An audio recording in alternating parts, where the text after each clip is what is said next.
ಕೆಲಸ ಶುರು ಮಾಡಿದ್ದೀನಿ. ಬೆಳಗ್ಗೆಯಿಂದ ಕಂಟಿನ್ಯೂಸ್ ಅಂತೂ ಮಾಡ್ತಾನೆ ಇದ್ದೀನಿ. ಎಲ್ಲ ಥರ ಒಬ್ಬರು ವಿವರ್ ಕೂಡ ಹೇಳಿದರು ಪೇಂಟಿಂಗು ಅದ್ರ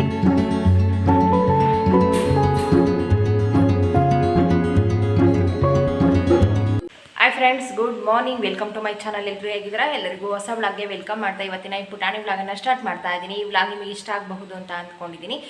ಇಷ್ಟ ಆದರೆ ಲೈಕ್ ಮಾಡಿ, ಶೇರ್ ಮಾಡಿ, ಪ್ಲೀಸ್ ನಮ್ಮ ಚಾನಲ್ಗೆ ಯಾರು ಸಬ್ಸ್ಕ್ರೈಬ್ ಆಗಿಲ್ಲ ಸಬ್ಸ್ಕ್ರೈಬ್ ಮಾಡ್ಕೊಂಡು ಸಪೋರ್ಟ್ ಮಾಡಿ ಅಂತ ಕೇಳ್ಕೊಳ್ತಾ ಇದ್ದೀನಿ. ಬನ್ನಿ ಇವತ್ತಿನ ಈ ಪುಟಾಣಿ ವ್ಲಾಗನ್ನು ಸ್ಟಾರ್ಟ್ ಮಾಡೋಣ. ಇವತ್ತು ಪೇಂಟ್ ಕೆಲಸಕ್ಕೆ ಬಂದಿಲ್ಲ, ನಾವೇ ಬೇಡ ಅಂತ ಹೇಳಿದ್ವಿ. ರೀಸನ್, ಮನೆ ಒಳಗೆ 90% ಕೆಲಸ ಮುಗ್ದಿದೆ. ಇನ್ನು ಆಚೆ ಕೆಲಸ ಇರೋದೇ ಆಚೆ ಟೆರೆಸ್ ಮೇಲೆ, ಮನೆ ಸುತ್ತ. ಆ ಕಾರಣದಿಂದ ಮಳೆ ಫುಲ್ಲು ರಾತ್ರಿಯೆಲ್ಲ ಸೋನೆ ಬಂದಿದೆ, ಬೆಳಗ್ಗೆನೂ ಸೋನೆ ಬಂದಿದೆ. ಮತ್ತು ಪೇಂಟ್ ಹೊಡಿಸಿದ್ರೆ ಎಲ್ಲ ಸುಮ್ಮನೆ ಹಾಳಾಗುತ್ತೆ ಸೋನೆ ಬಂದರೆ. ಹಾಗಾಗಿ ಇವತ್ತು ಬೇಡ ಅಂತ ಹೇಳಿದ್ವಿ, ಹಾಗಾಗಿ ಅವ್ರು ಬಂದಿಲ್ಲ.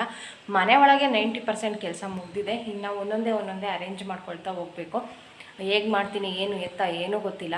ಎಲ್ಲ ಹತ್ರನೂ ಲಗೇಜ್ ತುಂಬಿದ್ದೀನಿ. ಅದನ್ನು ಹೇಗೆ ಕ್ಲಿಯರ್ ಮಾಡ್ತೀನಿ, ಹೇಗೆ ಅರೇಂಜ್ ಮಾಡ್ತೀನಿ ಎಲ್ಲ ಇವಾಗಿಂದ ಒಂದೊಂದೇ ಶುರು ಆಗಬೇಕು. ಬೆಳಗ್ಗೆಯಿಂದ ಅಂತೂ ಫುಲ್ಲು ಬ್ಯುಸಿ.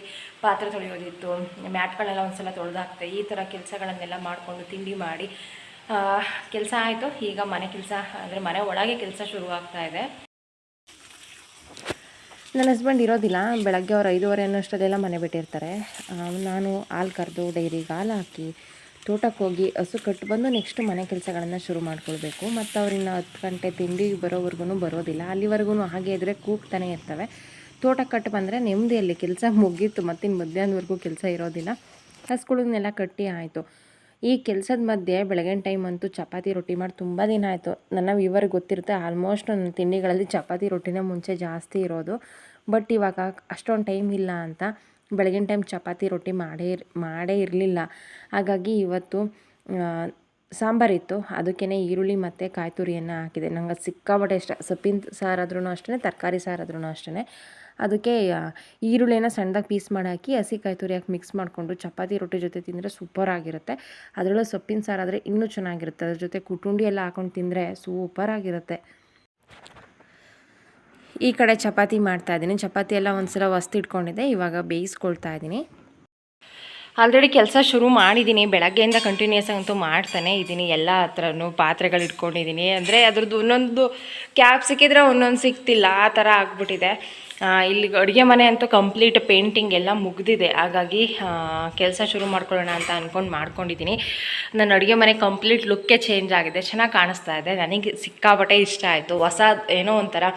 ಒಬ್ಬರು ವಿವರ್ ಕೂಡ ಹೇಳಿದರು ಪೇಂಟಿಂಗು ಅದ್ರ ಘಮ ಒಂಥರ ಚೆನ್ನಾಗಿರುತ್ತೆ ಅಂತ. ಹೌದು, ನನಗೂ ತುಂಬ ಇಷ್ಟ ಆಗಿದೆ. ಏನೋ ಒಂಥರ ಹೊಸ ಮನೆ ಥರ ಫೀಲ್ ಕೊಡ್ತಾ ಇದೆ. ಅಡುಗೆ ಮನೆ ಕಂಪ್ಲೀಟ್ ಕೆಲಸ ಮುಗ್ದಿದೆ ಪೇಂಟಿಂದು. ನನ್ನ ಕೆಲಸ ಇದೆ. ಇನ್ನು ಕೆಳಗಡೆ ಬಾಕ್ಸ್ ಎಲ್ಲ ವಾಶ್ ಮಾಡ್ಕೊಂಡು ಅದನ್ನು ಜೋಡಿಸ್ಕೊಂಡೆ. ಈ ಬಾಕ್ಸ್ಗಳನ್ನೆಲ್ಲ ಕ್ಯಾಪೆಲ್ಲ ಎಲ್ಲೆಲ್ಲೋ ಇತ್ತು, ಅದನ್ನೆಲ್ಲ ಮತ್ತೆ ಹಾಕಿ ಇಟ್ಟಿದ್ದೀನಿ. ಅದಕ್ಕೆ ದಿನಸಿ ತುಂಬಿ ಜೋಡಿಸ್ಕೊಳ್ಳೋದಷ್ಟೇ. ಅಂದರೆ ಇದು ಸ್ವಲ್ಪ ಹಿಂಗೆ ಮುಟ್ಟಿದರೆ ಅಷ್ಟೊಂದೇನು ಅಂಟುತ್ತಿಲ್ಲ, ಬಟ್ ಪೂರ್ತಿ 100% ಡ್ರೈ ಆಗಿಲ್ಲ. ಹಾಗಾಗಿ ವೆಯ್ಟ್ ಮಾಡ್ತಾ ಇದ್ದೀನಿ. ಒಂದು ಸಲ ಅರೇಂಜ್ ಆದಮೇಲೆ ಮನೆ ಕ್ಲೀನ್ ಮಾಡ್ಕೊಳ್ಳೋದು ಈಸಿ ಆಗುತ್ತೆ. ಬಟ್ ಎಲ್ಲ ಥರ ಲಗೇಜ್ ತುಂಬಿದ್ವಿ, ಅದರೊಳಗೆ ಐಟಮ್ಸ್ ಎಲ್ಲ ಹುಡುಕಿ ಅರೇಂಜ್ ಮಾಡೋದು ಅಂದರೆ ತುಂಬ ಕಷ್ಟ. ಇವು ಯಾವುದೇ ಬಾಕ್ಸ್ಗಳನ್ನು ಹಾಗೇ ದಿನಸಿ ತುಂಬಿಲ್ಲ. ಏನೇನು ಉಳ್ಕೊಂಡಿತ್ತು ಎಲ್ಲದನ್ನು ಒಂದು ಪೇಪರಿಗೆ ಕವರ್ಗೆಲ್ಲ ಹಾಕಿ ಅದನ್ನು ಖಾಲಿ ಮಾಡಿ ತೊಳೆದು ಡ್ರೈ ಮಾಡಿ ಇವಾಗ ದಿನಸಿಗಳನ್ನು ತುಂಬಿ ಅರೇಂಜ್ ಮಾಡ್ಕೊಳ್ತಾ ಇದ್ದೀನಿ. ಡೀಪ್ ಕ್ಲೀನ್ ಅಂದಮೇಲೆ ಎಲ್ಲದನ್ನು ಡೀಪಾಗಿ ಕ್ಲೀನ್ ಆಗಬೇಕು. ಯಾವುದೂ ಹಂಗೆ ಇಡೋದಕ್ಕೆ ನಂಗೆ ಮನಸ್ಸಾಗಲಿಲ್ಲ. ಹಾಗಾಗಿ ಎಲ್ಲದನ್ನು ಕೂಡ ಪೂರ್ತಿಯಾಗಿ ಡೀಪಾಗೇ ಕ್ಲೀನ್ ಮಾಡ್ಕೊಂಡಿದ್ದೀನಿ. ಇಷ್ಟು ಬೇಗ ವಿಡಿಯೋದಲ್ಲಿ ಮುಗ್ದೋಗಿದೆ. 8 ನಿಮಿಷದಲ್ಲೇನೋ ವಿಡಿಯೋ ಮುಗಿಸಿದ್ದೀನಿ. ಬಟ್ ಅದು ಟೈಮ್ ಅಷ್ಟು ತೊಗೊಂಡಿಲ್ಲ, ಇಡೀ ದಿನ ತೊಗೊಂಡಿದ್ದೀನಿ. ಕೆಲಸದ ಮಧ್ಯೆ ನಂಗೆ ವಿಡಿಯೋ ಮಾಡಬೇಕಂತನೂ ಅನಿಸಿಲ್ಲ, ಅಷ್ಟು ಕೆಲಸ ಆಯಿತು. ಹಾಗೆ ಯಾವ್ಯಾವ ಬಾಕ್ಸಿಗೆ ಸ್ಟೀಲ್ ಬಾಕ್ಸ್ಗಳಿಗೆ ದಿನಸಿ ಹಾಕಿದ್ದೀನಿ ಏನೇನು ಅನ್ನೋದೇ ಮರ್ತೋಗ್ಬಿಟ್ಟಿದೆ. ಒಂದು ಸಲ ಅರೇಂಜ್ ಆಗೋವರೆಗೂ ಕೂಡ ಎಲ್ಲದನ್ನೂ ಒಂದೊಂದೇ ಕ್ಲೀನ್ ಮಾಡ್ತಾ ಹೋಗ್ತಾ ಇದ್ದೀನಿ. ಬಟ್ ಕಂಪ್ಲೀಟ್ ಧೂಳು ಇನ್ನೂ ಕಡಿಮೆ ಆಗಿಲ್ಲ. ಅದಕ್ಕೋಸ್ಕರ ಇಷ್ಟು ದಿನ ವೆಯ್ಟ್ ಮಾಡಿದ್ದಾಯಿತು. ಇವಾಗ ಶೆಲ್ಫೆಲ್ಲ ಒಂದು ಸಲ ನೀಟಾಗಿ ಒರೆಸ್ಕೊಂಡು ಎಲ್ಲ ಪಾತ್ರೆಗಳನ್ನು ನಾನು ಬೆಳಗ್ಗೆ ಇಟ್ಟಿದ್ದೆ. ನೀವು ನೋಡಿರ್ತೀರಾ ಅಂತ ಅಂದ್ಕೊಳ್ತೀನಿ. ನನ್ನ ರೆಗ್ಯುಲರ್ ವ್ಯೂವರ್ಸ್ಗೆ ಗೊತ್ತಿರುತ್ತೆ. ಒಂದು ರೂಮಿಗೆ ಇಡೋದು ಅಂತ ಅಂದ್ಕೊಂಡು ಒಂದು ಪಾತ್ರೆನೂ ಬಿಟ್ಟಿರಲಿಲ್ಲ. ಎಲ್ಲದನ್ನು ತೊಳೆದು ಬೆಳಗ್ಗೆ ಎಲ್ಲ ನೀಟಾಗಿ ಕ್ಲೀನ್ ಮಾಡಿ ಇಟ್ಟಿದ್ದೆ. ಬಟ್ ಮತ್ತೆ ಅಷ್ಟೇ ಡಸ್ಟ್ ಆಗಿಬಿಟ್ಟಿತ್ತು.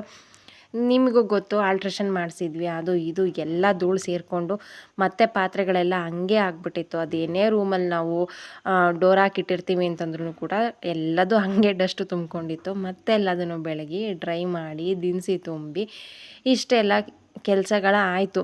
ಯಾವುದನ್ನು ನಾನು ವೀಡಿಯೋ ಮಾಡಲಿಲ್ಲ. ಮಾಡೋವಷ್ಟು ಟೈಮ್ ಕೂಡ ಇರಲಿಲ್ಲ. ಆಮೇಲೆ ಅನ್ನಿಸ್ತು ಮಾಡೋದು ಬೇಡ ಅಂತ ಫಸ್ಟ್ ಅಂದ್ಕೊಂಡೆ. ಬಟ್ ಇದು ಒಂದು ಮೆಮೊರಿಯಾಗಿ ಉಳ್ಕೊಳ್ಳುತ್ತೆ. ಎಷ್ಟಾಗುತ್ತೋ ಅಷ್ಟೇ ವೀಡಿಯೋ ಮಾಡೋಣ, ಸಣ್ಣ ವ್ಲಾಗ್ ಆದ್ರೂ ಪರವಾಗಿಲ್ಲ, ಚೆನ್ನಾಗಿರುತ್ತೆ ಅಂತ ಅಂದ್ಕೊಂಡು ಮಾಡಿದೆ. ಈ ವಿಡಿಯೋ ನಿಮಗೆ ಹೇಗೆ ಅನ್ನಿಸ್ತು ಅಂತ ಕಮೆಂಟಲ್ಲಿ ತಿಳಿಸಿ. ಜಾಸ್ತಿ ಮಾಡೋಕ್ಕೆ ಟೈಮೂ ಇರಲಿಲ್ಲ, ನಾನು ಮಾಡಲೂ ಇಲ್ಲ. ಮಾಡಬೇಕಿತ್ತೇನೋ ಅಂತ ಈಗ ಅನ್ನಿಸ್ತಾ ಇದೆ. ಒಂದು ಪುಟಾಣಿ ವ್ಲಾಗ್ ಆಗಿದೆ, ಅದನ್ನೇ ಶೇರ್ ಮಾಡಿದ್ದೀನಿ. ನಿಮಗೆ ಇಷ್ಟ ಆಗಬಹುದು ಅಂತ ಅಂದ್ಕೊಂಡಿದ್ದೀನಿ. ಈ ದಿನಕ್ಕೋಸ್ಕರ ತುಂಬ ದಿನದಿಂದ ಕಾಯ್ತಾಯಿದ್ದೆ. ಒಂದು 5-6 ತಿಂಗಳಾಗಿತ್ತು ಅಂತ ಅಂದ್ಕೊಳ್ತೀನಿ. ಒಂದೊಂದೇ ಕೆಲಸ ಬಂದು ಎಲ್ಲದೂ ಕೂಡ ಪೋಸ್ಟ್‌ಪೋನ್ ಆಗ್ತಾ ಹೋಗ್ತಾ ಇತ್ತು. ಯಾವ ಕೆಲಸ ಕೂಡ ಕಂಪ್ಲೀಟ್ ಮಾಡೋದಕ್ಕಾಗ್ತಾಯಿಲ್ಲ. ಒಂದೇ ಹತ್ರ ಎಲ್ಲ ಐಟಮ್ಸನ್ನು ಎತ್ತಿಟ್ಟು ಅದನ್ನೇ ನೋಡಿ ಸಿಕ್ಕಾಪಟ್ಟೆ ಬೇಜಾರಾಗಿತ್ತು. ಮನೆ ಒಂಥರ ಗೋಡನ್ ಥರ ಆಗಿಬಿಟ್ಟಿತ್ತು. ಯಾವ ವಸ್ತುನೂ ಕೂಡ ಇದ್ದಿದ್ದ ಜಾಗದಲ್ಲಿ ಇರಲಿಲ್ಲ. ಯಾವುದೂ ಕೂಡ ನೋಡೋ ಥರ ಇರಲಿಲ್ಲ. ನನಗೇ ಒಂಥರ ಬೇಜಾರು ಅನ್ನಿಸ್ತಾ ಇತ್ತು. ಮತ್ತು ಅದನ್ನು ಅರೇಂಜ್ ಮಾಡೋದಕ್ಕೂ ಆಗೋದಿಲ್ಲ. ಯಾವುದೇ ಕೆಲಸ ಕಂಪ್ಲೀಟ್ ಆಗಿಲ್ಲ. ಕಂಪ್ಲೀಟ್ ಆಗದೆ ಮಾಡಿದರೆ ಮತ್ತದು ಡಬಲ್ ಕೆಲಸ ಅಂತ ನನಗೂ ಗೊತ್ತು. ಹಾಗಾಗಿ ಹೇಗಿದ್ರೂ ಪರವಾಗಿಲ್ಲ, ಸರಿ ಹೋಗುತ್ತೆ ಅಂದ್ಕೊಂಡು ಸುಮ್ಮನಿದ್ದೆ. ಫೈನಲಿ ಎಲ್ಲ ಕ್ಲೀನ್ ಆಗ್ತಾ ಬಂತು. ಮನೆ ಡೀಪಾಗಿ ಕ್ಲೀನಾಗಿದೆ. ಎಲ್ಲ ವಸ್ತುಗಳನ್ನು ಡೀಪಾಗಿ ಕ್ಲೀನ್ ಮಾಡಿಯೇ ಎತ್ತಿಡ್ತಾ ಇದ್ದೀನಿ. ಒಂಥರ ಕೆಲಸ ಮಾಡ್ತಾ ಖುಷಿ ಅನ್ನಿಸ್ತಾ ಇತ್ತು. ಅದು ಲಪ್ಪ ಎಲ್ಲ ಹಾಕ್ಬೇಕಾದ್ರೆ ಎಷ್ಟೊತ್ತಿಗೆ ಮುಗಿಯುತ್ತಪ್ಪ ಅಂತ ಅನ್ನಿಸ್ಬಿಟ್ಟಿತ್ತು. ಅಷ್ಟು ಡಸ್ಟ್ ಆಗಿಬಿಟ್ಟಿತ್ತು. ಬಟ್ ಇವಾಗ ಏನೋ ಒಂಥರ ಖುಷಿ ಅನ್ನಿಸ್ತಾ ಇತ್ತು. ಒಂದೊಂದೇ ಐಟಮ್ಸ್ ಜೋಡಿಸ್ತಾ ನನ್ನ ಮಗಳು ಮಧ್ಯ ಬಂದು ಮಾತಾಡಿಸಿ ಹೋಗ್ತಾಯಿದ್ಲು. ಅವಳಿದ್ರೆ ಏನೋ ಒಂಥರ ಎನರ್ಜಿ. ಅವಳು ಕಾಯಮ್ಮ ಅಂತ ಕಂಟಿನ್ಯೂಸಾಗಿ ಕರಿತಾನೆ ಇರ್ತಾಳೆ. ಅನ್ನೋಕ್ಕೂ ನನಗೆ ಇದು ಬಿಡೋದಿಲ್ಲ, ಅಷ್ಟು ಮಾತಾಡ್ತಿರ್ತಾಳೆ. ಅವಳೇ ಮಾತಾಡಿ ಏನು ಹೇಳ್ಬೇಕು ಹೇಳಿ ಬಿಟ್ಟು ಹೋಗ್ತಾಳೆ. ಹಾಗೆ ಮತ್ತೆ ಬಂದು ಕೇಳ್ತಾಳೆ, ಏನಾದರೂ ನಾನು ಎಲ್ಪ್ ಮಾಡಲಾ ನಿನಗೆ? ನಾನೇನಾದರೂ ಎಲ್ಪ್ ಬೇಕಾ ನಿನಗೆ ಎಲ್ಪು ಅಂತ ಕೇಳಿ, ಬೇಡ ಅಂತಂದರೆ ಬೇಡವಾ, ಸರಿ ಹಾಗಾದರೆ ನಾನು ಹೋಗ್ತೀನಿ, ನೀನು ಕೆಲಸ ಮಾಡು ಆಯಿತಾ ಅಂತ ಹೇಳಿ ಹೋಗ್ತಾಳೆ. ಅವಳು ಬಾಯಿಲ ಮಾತು ಕೇಳೋದೇ ಒಂಥರ ಖುಷಿ. ಇದಕ್ಕೆ ಎಲ್ಲ ಕ್ಲೀನ್ ಮಾಡಿ ಜೋಡಿಸ್ಕೊಂಡೆ. ಪೂರ್ತಿ ನಾನು ವೀಡಿಯೋ ಮಾಡಲಿಲ್ಲ, ಅದೇ ಬೋರ್ ಆಗುತ್ತೆ ಅಂತ. ಅರೇಂಜ್ ಆದಮೇಲೆ ಇವಾಗ ಯಾವ ಥರ ಕಾಣಿಸುತ್ತೆ ಅಂತ ಫೈನಲ್ ಲುಕ್ ಒಂದು ಸಲ ತೋರಿಸ್ತೀನಿ. ಎಲ್ಲ ಡೀಪಾಗಿ ಮನೆಯೆಲ್ಲ ಅರೇಂಜ್ ಆದಮೇಲೆ ನಂತರ ಹೋಮ್ ಟೂರ್ ವ್ಲಾಗ್ ಮಾಡ್ತೀನಿ. ಇದು ನೋಡೋಕೆ ಸಿಂಪಲಾಗಿ ಕಾಣಿಸ್ತಾ ಇದೆ, ಬಟ್ ಐಟಮ್ಸ್ ಎಲ್ಲೆಲ್ಲೋ ಇದ್ದಿದ್ದರಿಂದ ಹುಡುಕಿ ಜೋಡಿಸೋ ಅಷ್ಟರಲ್ಲಿ ತುಂಬ ಟೈಮ್ ತೊಗೊಳ್ತು. ಒಂದು ರೇಂಜಿಗೆ ಅರೇಂಜ್ ಆಗ್ತಾ ಇದೆ. ಇನ್ನೂ ಟೈಮ್ ಬೇಕು, ಇನ್ನೂ 2-3 ಡೇಸ್ ಆದ್ರೂ ಬೇಕು. ಇದು ಫುಲ್ಲು ಗಲೀಜಾಗಿದೆ ಶೋಕೇಸು. ಇದು ಮತ್ತು ಆಚೆದು ಎರಡೂ ಕೂಡ ಇದೇ ಒಂದು ಹಾಫ್ ಡೇ ತೊಗೊಬೋದು ಎರಡೂ ಕ್ಲೀನ್ ಮಾಡಿ ಐಟಮ್ಸ್ ಎಲ್ಲ ತೊಳೆದು ಜೋಡಿಸೋ ಅಷ್ಟರಲ್ಲಿ. ಅಂದರೆ ಎಲ್ಲ ತೊಳೆದಿಟ್ಟಿದ್ದೆ, ಮತ್ತೆ ಅಷ್ಟೇ ಧೂಳಾಗ್ಬಿಟ್ಟಿದೆ. ಈ ಶೋಕೇಸ್ ಹೆಂಗೆ ಕ್ಲೀನ್ ಮಾಡೋದು ಅಂತಲೇ ಗೊತ್ತಿಲ್ಲ, ಅಷ್ಟು ಗಲೀಜಾಗ್ಬಿಟ್ಟಿದೆ. ನೋಡೋದಾದರೆ ಈ ರೇಂಜಿಗೆ ರೆಡಿ ಮಾಡಿದ್ದೀನಿ. ಬೆಳಕು ಕಡಿಮೆ ಆಗಿದೆ, ವಿಡಿಯೋ ಕ್ಲಾರಿಟಿ ಕಡಿಮೆ ಆಯಿತು. ಅವ್ರ ಕೆಲಸ ಎಲ್ಲ ಮುಗಿಸ್ಕೊಂಡು ಹೋದರು. ಹಾಗೆ ಬೀರಿಗೆ ಕೂಡ ಪೇಂಟ್ ಮಾಡಿಸ್ತಿದೆ, ಅಂಟ್ತಾ ಇದೆ ಇನ್ನು. ಅಂದರೆ ಅದೇನೋ ಗೊತ್ತಿಲ್ಲ, ಆ ಬೀರು ಇನ್ನೊಂದು ಚೆನ್ನಾಗಿದೆ, ಬಟ್ ಇದು ಪೀಸ್ ಥರ ಎದ್ದಿತ್ತು. ಸೈಡೆಲ್ಲ ಹಾಳಾಗಿತ್ತು. ಮುಂದೆ ಚೆನ್ನಾಗಿತ್ತು, ಸೈಡ್ ಮಾತ್ರ ಹಾಳಾಗಿತ್ತು. ಹಾಗಾಗಿ ಮುಂದೆ ಬಿಟ್ಟು ಸುತ್ತ ಪೇಂಟ್ ಮಾಡಿದ್ದಾರೆ. ಅವ್ರು ಹೇಳಿದರು ಕಬ್ಬಿಣದ್ದಕ್ಕೆ ಪೇಂಟ್ ಮಾಡ್ತೀವಲ್ಲ ಅದನ್ನೇ ಮಾಡೋಣ, ಮಾಮೂಲಿ ಪೇಂಟ್ ಮಾಡಿದರೆ ಚೆನ್ನಾಗಲ್ಲ ಅಂತ. ಅದನ್ನೇ ಮಾಡಿದ್ದಾರೆ, ನೀಟಾಗಿ ಕಾಣಿಸ್ತಾ ಇದೆ. ಇವತ್ತಿನ ವಿಡಿಯೋ ಇದಾಗಿತ್ತು. ನಿಮಗೆ ಇಷ್ಟ ಆದರೆ ಲೈಕ್ ಮಾಡಿ, ಶೇರ್ ಮಾಡಿ. ಪ್ಲೀಸ್ ನಮ್ಮ ಚಾನಲ್ಗೆ ಯಾರು ಸಬ್ಸ್ಕ್ರೈಬ್ ಆಗಿಲ್ಲ ಸಬ್ಸ್ಕ್ರೈಬ್ ಮಾಡ್ಕೊಂಡು ಸಪೋರ್ಟ್ ಮಾಡಿ ಅಂತ ಕೇಳ್ಕೊಳ್ತಾ ಇದ್ದೀನಿ. ಈ ವ್ಲಾಗನ್ನು ಇಲ್ಲೇ ಎಂಡ್ ಮಾಡ್ತೀನಿ. Thank you.